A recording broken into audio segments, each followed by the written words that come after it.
Start कर जी। अस्सलाम वालेकुम, क्या हाल चाल गाइस। मैं थोड़ा ना प्यार बेसदुल्ला जोइया। ਅੱਜ ਅਸੀਂ ਇੱਕ ਬੈਟਰੀ ਸੇਲ ਕੀਤੀ ਹੈ 11 ਪਲੇਟ ਅਲਾਸਕਾ ਕੰਪਨੀ ਦੀ। ਉਹਦੇ ਹੁਣ ਤੁਹਾਨੂੰ ਕਾਰਡ ਉਹਦੇ ਇੰਤਜ਼ਾਰ ਪਾਵਾਂਗੇ। ਬਾਈ ਰਨ ਸੇਲ ਕੀਤੀ ਹੈ ਤਕਰੀਬਨ। ਇਹ ਅੱਗੇ ਵੀ ਸਾਡੇ ਕੋਲ ਬੈਟਰੀਆਂ ਲੈ ਚੁੱਕੇ ਹਨ ਭਾਈਜਾਨ। ਅਗਰ ਬੈਟਰੀ ਲਗਾਉਣ ਕੋਈ ਫਰਕ ਆਇਆ ਹੋਵੇ ਤਾਂ ਇਹ ਨਵਾਂ ਮਾਡਲ ਬਹੁਤ ਅੱਛਾ ਹੈਗਾ। बेहतरीन बैटरी चाहिए किसी भाई ने राब्ता बैटरी खरीदने साढ़े राब्ता कर सकता है।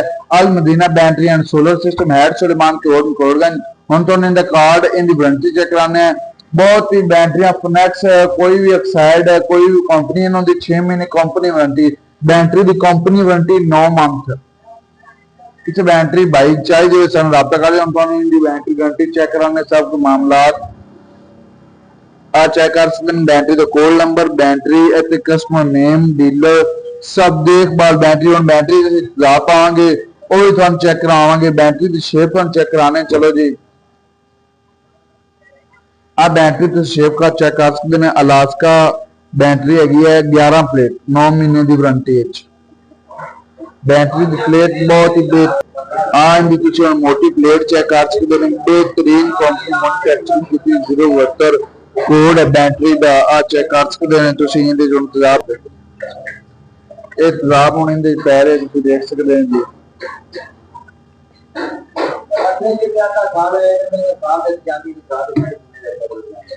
एक बार बंद कर दे।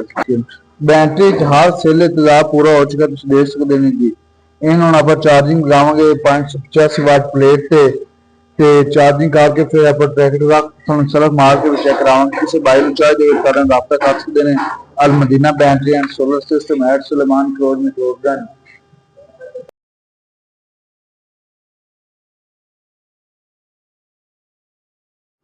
हम चेक कराने बैटरी चार्जिंग लगा दी है।